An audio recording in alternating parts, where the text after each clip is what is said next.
Fourth views, चौथा विचार, बाकी ठीक है। बुद्धम शरणम गच्छामि, बुद्धम शरणम गच्छामि। जब भी आप बिहार के बोध गया जाएंगे, बोध गया मंदिर में जो विश्व धरोहर है, तो वहां जब आप बुद्ध की प्रतिमा के सामने दर्शन करने के लिए खड़े होंगे तो ये शब्द आपको सुनाई पड़ेंगे काफी मधुर ध्वनि में। और ये बहुत बड़ा संदेश है इस विश्व को, जिन्होंने संदेश दिया था शांति का। जी हाँ, शांति का सफेद कबूतर को प्रतीक माना जाता है, जिसे हम उड़ाते हैं। और बुद्ध को यही ज्ञान प्राप्त हुआ था, इसी बोध गया में। यहाँ अभी 17वां अंतर्राष्ट्रीय त्रिपिटक सूत पाठ समारोह का आयोजन चल रहा है। ये 10 दिसंबर तक चलेगा, जिसका उद्घाटन पूर्व राष्ट्रपति रामनाथ कोविंद ने किया। उनकी पत्नी इस मौके पर उपस्थित थी। उन्होंने काफी कुछ कहा।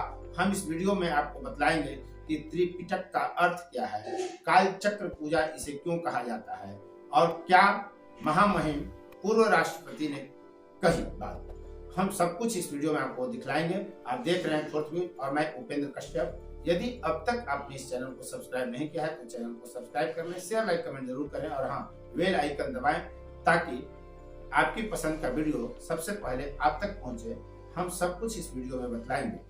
पूर्व राष्ट्रपति रामनाथ कोविंद ने कहा कि पवित्र बोधि वृक्ष के सानिध्य में होना बहुत खुशी की बात है। यह एक ऐसा स्थान है जिसे मैंने हमेशा अपने मन में गहराई से संजोया है। मैं यहाँ कई बार आया और यह पाया कि हर यात्रा से गहरा अनुभव मिला है। Light of Buddha Dharma foundation के सक्रिय सदस्यों की सराहना किया और कहा कि वे एक नेक काम में लगे हैं। भगवान बुद्ध के आशीर्वाद है कि मैं इस 17वें त्रिपिटक सूत पाठ का शुभारंभ करने बुद्ध भूमि पर आया हूँ। उन्होंने यह भी कहा कि इस पाठ में शामिल होने वाले सभी देशी विदेशी बौद्ध श्रद्धालु विश्व शांति के दूत हैं। उन्होंने कहा कि सभी भारतीयों की ओर से आप सभी को इस स्थान तक यात्रा करने और इस पवित्र स्थान पर इतनी बड़ी संख्या में एकत्रित होने के लिए प्रयास करने के लिए धन्यवाद देता हूँ। महामहिम पूर्व राष्ट्रपति ने कहा कि मैं बोधि वृक्ष को संपूर्ण मानवता के लिए पोषण के स्रोत के रूप में देखता हूँ। जब मैं राष्ट्रपति भवन में रह रहा था तब मैंने इस महान बोधि वृक्ष की छोटी छोटी शाखाओं की व्यवस्था की थी और उन्हें राष्ट्रपति भवन में लगवाया था। मैंने इसे 2 अलग अलग जगहों पर करवाया। अब वे पौधे युवा वृक्ष बन गए हैं। बोधि वृक्ष वही स्थान है जहाँ भगवान बुद्ध ने ज्ञान प्राप्त किया, सारनाथ में प्रथम उपदेश दिया, उन्होंने दुख से मुक्ति का मार्ग बताया। बुद्ध के मार्ग पर चलकर हम करुणा मैत्री के साथ शांतिपूर्ण जीवन जी सकते हैं, यह पूर्व महामहिम ने कहा। इस आयोजन में कई देशों के नागरिक शामिल हुए और महामहिम ने यह भी कहा कि चित्त में कालुष्य के जन्म लेने से रोकने का साधना अर्थात चित्त को नियंत्रित करना जरूरी है, और साधना का ही एक रूप है विपश्यना।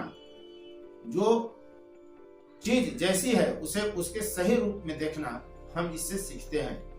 बोधि वृक्ष वह स्थान है जहाँ भगवान बुद्ध को ज्ञान प्राप्त हुआ था।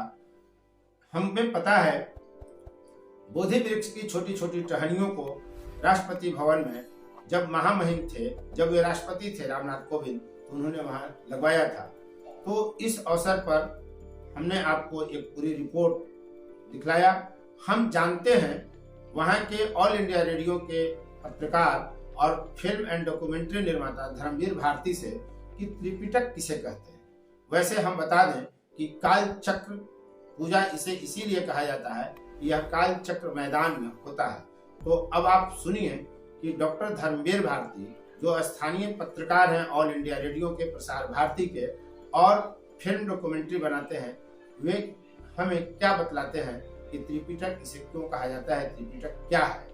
अभी बोध गया में 2 दिसंबर से यानी कल से लेकर के 12 दिसंबर तक वहाँ त्रिपिटक पूजा चलेगा। तो त्रिपिटक शब्द जो है वो है क्या है, ये हम बताते हैं कि त्रिपिटक मतलब होता है बौद्ध धर्म का एक महान ग्रंथ। वो उसमें गौतम बुद्ध का उपदेशों का वो संग्रह है।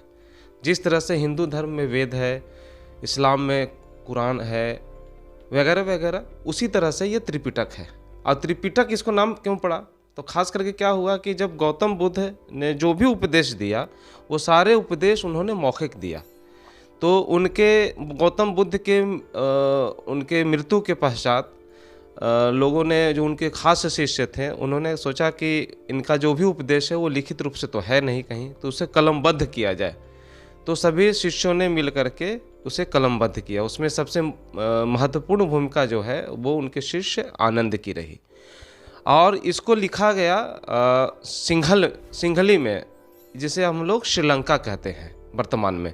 तो श्रीलंका में 2100 से 2500 साल पहले ये सारे त्रिपिटक लिखे गए। अब ख़ास बात है कि त्रिपिटक नाम क्यों पड़ा इसका, तो जो भी लिखा जाता था उसे एक पेटी में रखा जाता था।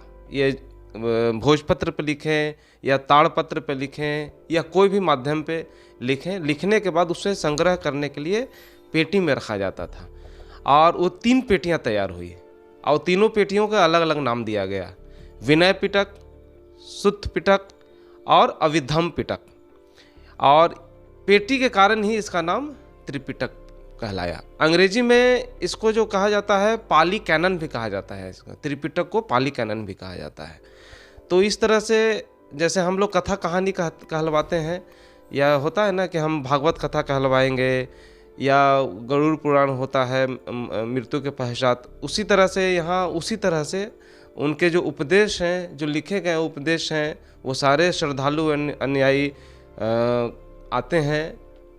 11 दिन का इनका है सब कुछ। जैसे हिंदू धर्म में उसी तरह बौद्ध धर्म है। बौद्ध हिंदू को आप भले ही आप लोग अलग अलग कर दिए हैं, लेकिन मैं तो नहीं मानता, मैं तो दोनों को एक ही मानता हूँ। तो इनका भी 9 दिन 10 दिन का पूरा कार्यक्रम चलता है।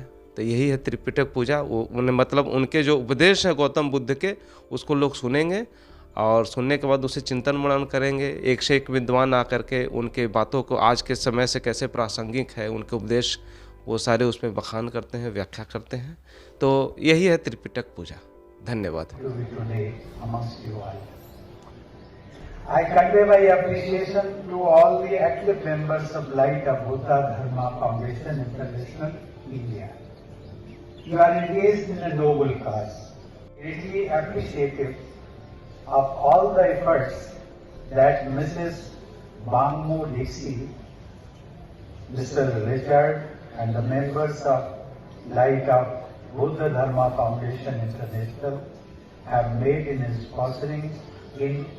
sponsoring and leading such events.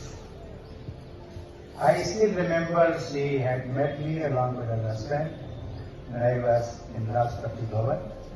Venerable Ashinyani Sara, the International Tipitaka Chanting Council President from Myanmar, from Bangladesh, Mahathir Professor Bonushri, Sanganahai of Bangladesh, from Cambodia, Fra Yetimuni, from India, Venerable Dipu Pratyati, from Indonesia, Venerable Chittabutu Mahathera, from Laos, the Most Venerable Unta, from the Most Venerable from Nepal and Sri Lanka. 3 significant words. 1. That God must be Lokasa. I am the most supreme in this world. And now, a second. Here at the sacred place, Demand the first. Lord Buddha may bless you all. Thank you. Đoàn Việt Nam chúng con kính chúc ngài trường thọ đắc đức. उम्मीद करता हूँ कि यह video आपको पसंद आया होगा। यदि हाँ तो चैनल को सब्सक्राइब कर लें, शेयर लाइक कमेंट जरूर करें। धन्यवाद अब तक इस वीडियो में बने रहने के लिए आपको। 4th व्यूज, चौथा विचार।